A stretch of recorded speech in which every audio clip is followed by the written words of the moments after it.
Let's talk about unclogging your emotions a little bit more. Okay? And we're going to focus on the physical body for this. Your physical body is the storage container, storage unit for your emotions. And just as in the same way someone can bend your arm and put it behind your back and you get a flash of memories, from when your brother or sister probably used to pin your arms behind your back. I just got a couple there from school. You're going to be breathing in a very particular kind of way, which will trigger moments within your life where you've probably held your breath through a conversation, or where you've been scared, so you've gone, trying not to alert anybody of your presence. The reason as to why the breath is so important is because it's quite literally your key to life in many senses. If you hold your breath for longer than 10 minutes, you're dead. Okay? 3 minutes, you lose consciousness. 10 minutes, that's it. And so many people aren't breathing properly. So many people are doing this. It felt so weird. They're just doing that. And when you do that, through their angry nose, nothing's happening. You're not really breathing into your lungs. Whereas if you were to breathe into your stomach, like that, so your stomach increases, your diaphragm increases, your upper chest increases, and you just let the air just fall out of your mouth, rather than you exerting energy into breathing out the air. You're actually taking full advantage of your lungs, essentially, your entire anatomy, that part of your cardiovascular system. A lot of the time, people will be shortness of breath. They will lose their ability to breathe because of grief. When they're trying to grieve over the loss of someone, or over the loss of a relationship, or friendship, family-orientated relationship, partner, a pet.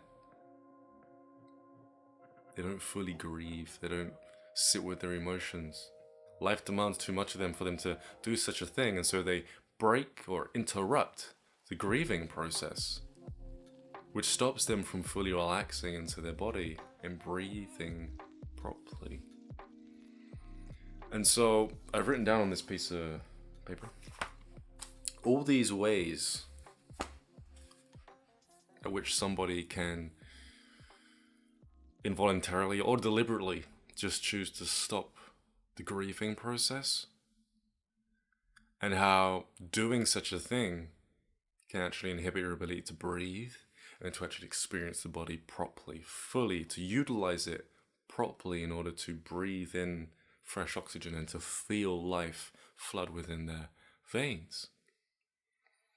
Think of it like this, to really make this sound very important.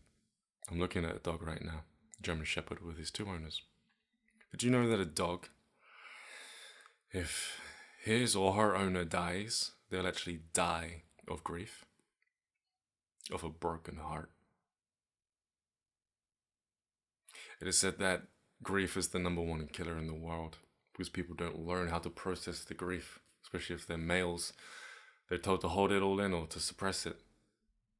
It's no surprising that the death rate or the suicide rate between genders is heavily stacked toward the male counterpart of our species.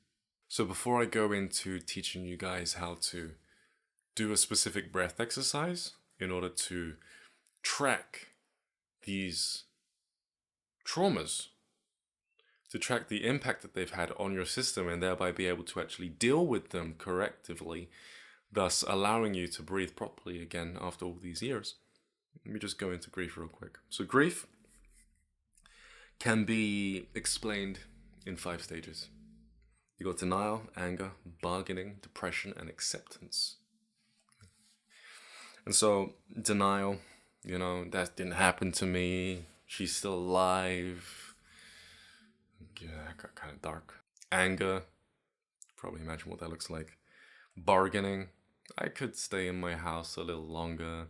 I don't have to go outside. I don't have to go and work. I don't have to do anything. It's all these bargaining strategies that we play with ourselves.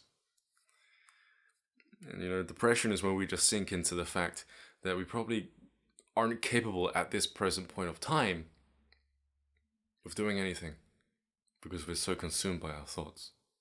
They call that the victim mentality. It's hard to break, but it can be kind of coaxed out of you and reformed, corrected. And then you got acceptance, accepting the fact. And then that's when your mind often changes into a completely different form, a much brighter expression of itself. Now, there can be denial of relationships if we take denial. There can be denial of relationships. I've said this in one of my videos. An ice cream truck, okay.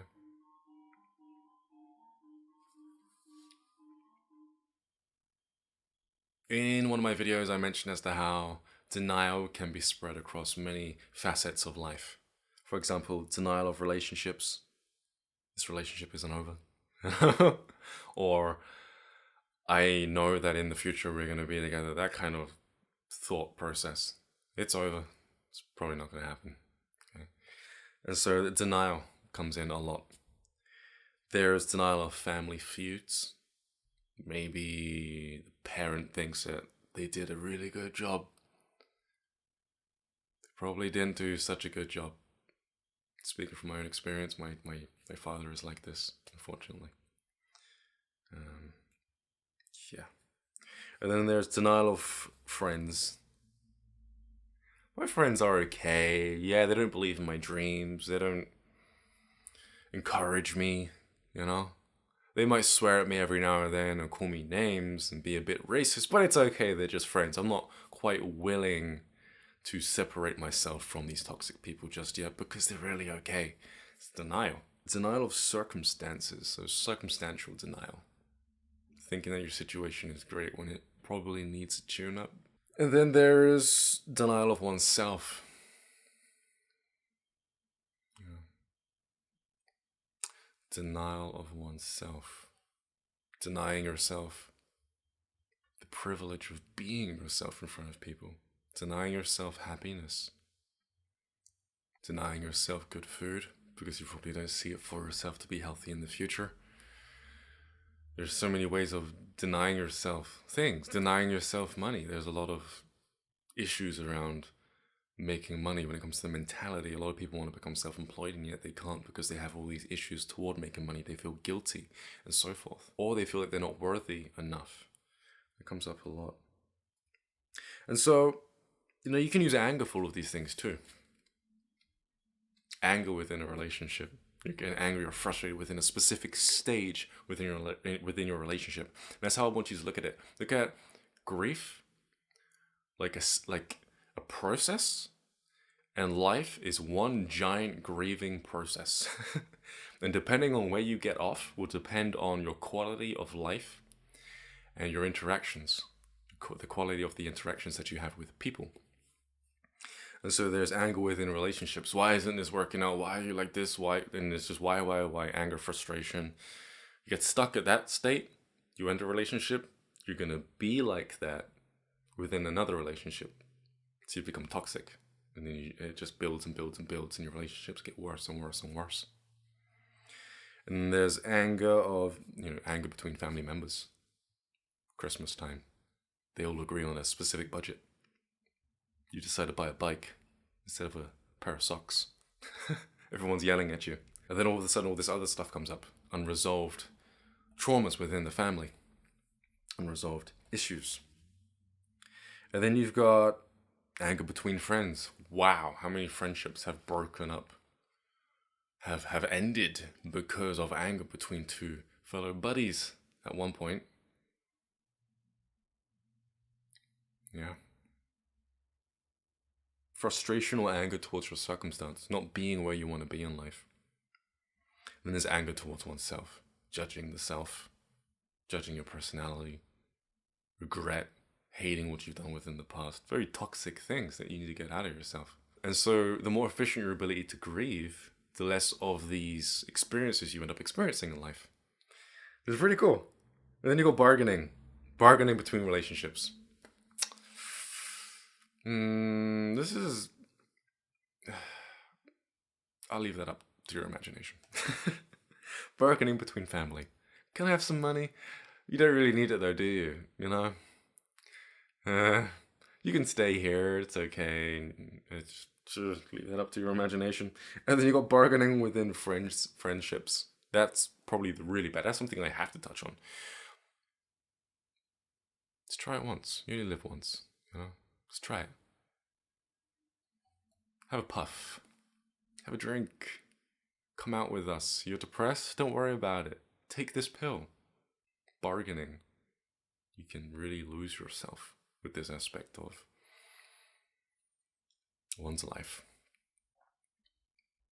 You know?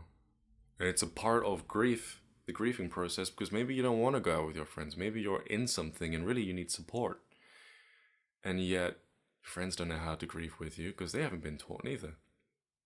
And instead, we try to shove all our emotions down with alcohol and pills and sex and violence and swear words and so many things. Really, you just need to air. You just need to speak to someone, you know? And so, yeah. And then there's circumstantial bargaining. I can stay in this job for another year. It's fine. Is it fine? It's alright that my manager treats me this, that, and the third way. It's cool. You'll be fine in the morning. It's not fine. You're on the receiving end of this.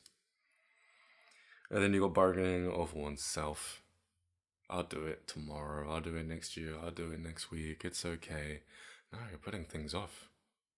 You put your diet off a day. I'll do it tomorrow. You could be setting back your health about 10 years. What if tomorrow you never even think about it?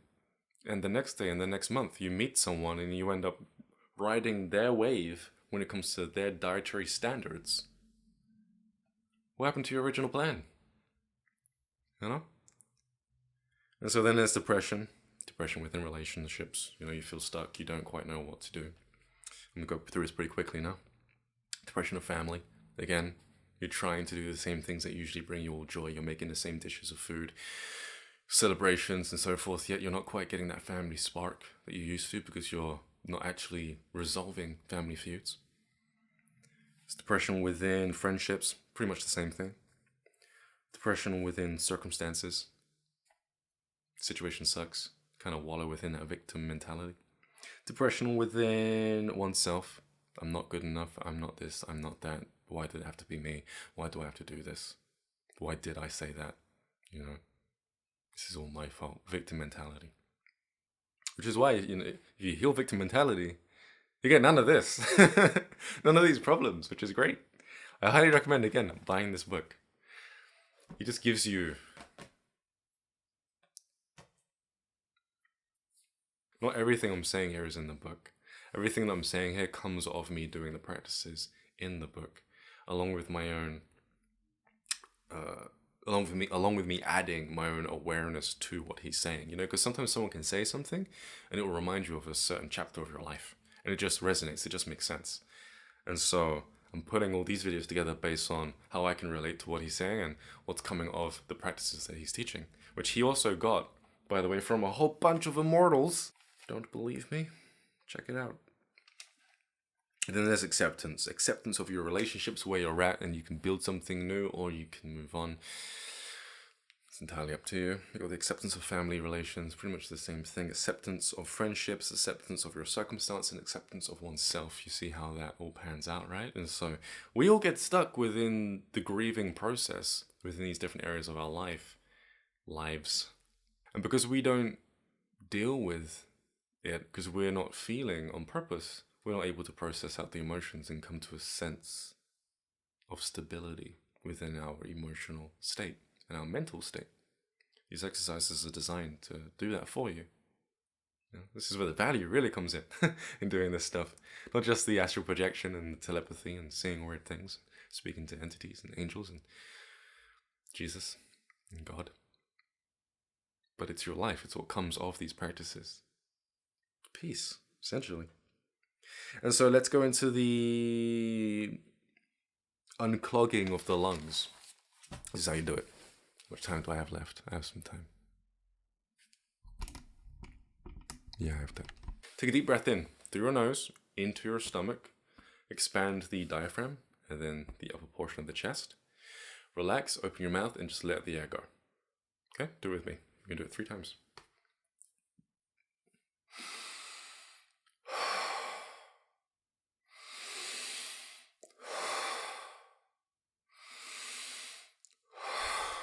Don't forget to connect the breath.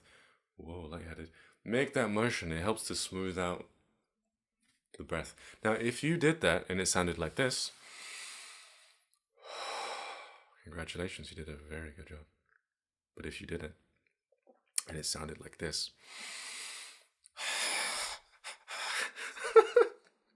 that's a really bad example. If you did it like that and there were breaks in your breath, the reason as to why there are breaks in your breath is because your lungs have held memory of times where you've held your breath during traumas within your life. Now, there are a couple of ways of fixing this. You can breathe in front of a fire whilst doing connected breathing exercises. One of my favorites. It just corrects the trauma. Or you can do it whilst laying down. Stop. Address that part of yourself. Those areas within your body that seem to constrict. Speak to these parts of yourself and say, what was that? And then wait. Take your hands off the steering wheel. Don't be in control of the process. Don't try to figure it out for yourself, because you're only ever going to get what you've ever gotten whenever you ask yourself those questions, if ever. If you don't try to figure it out, your mind will then be more open to giving you the answer. Simply because it's much easier to do something when someone else isn't in the way. So step out of the way after you've asked your question and let your body tell you. It might say it's because you held your breath during 6th grade. And then sit with that negative emotion and really sit with it, feel into it, become it. Don't just observe it from a distance because it feels safe. I know you're there, cool. Don't do that. Feel it. Breathe into it. If you find yourself panicking, let yourself panic. Don't try to correct the breath.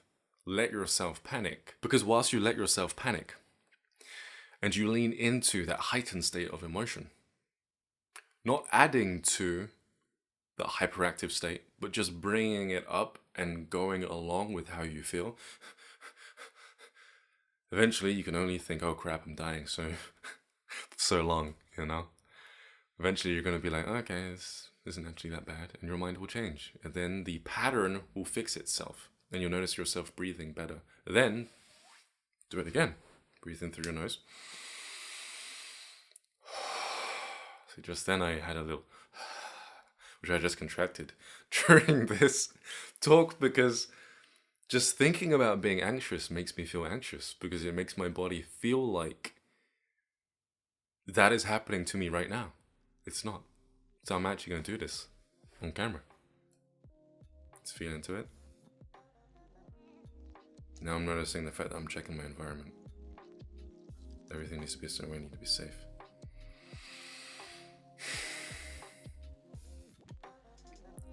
Ooh, it's really coming up. So now I feel like I need to be quiet. Okay, now I feel ready. Now I breathe. And something else came up now. So now it actually shifted, because I was anxious. It shifted me into a state where it brought up more anxiety. And because I've done that self-inquiry so often, I automatically got an image of why my breathing was irregular just then. It's because I just anticipated walking to the store, and I don't really want to walk to the store because it's cold. It makes me kind of in resistance to that, you know? And so it showed up in my breathing. If I sit in that,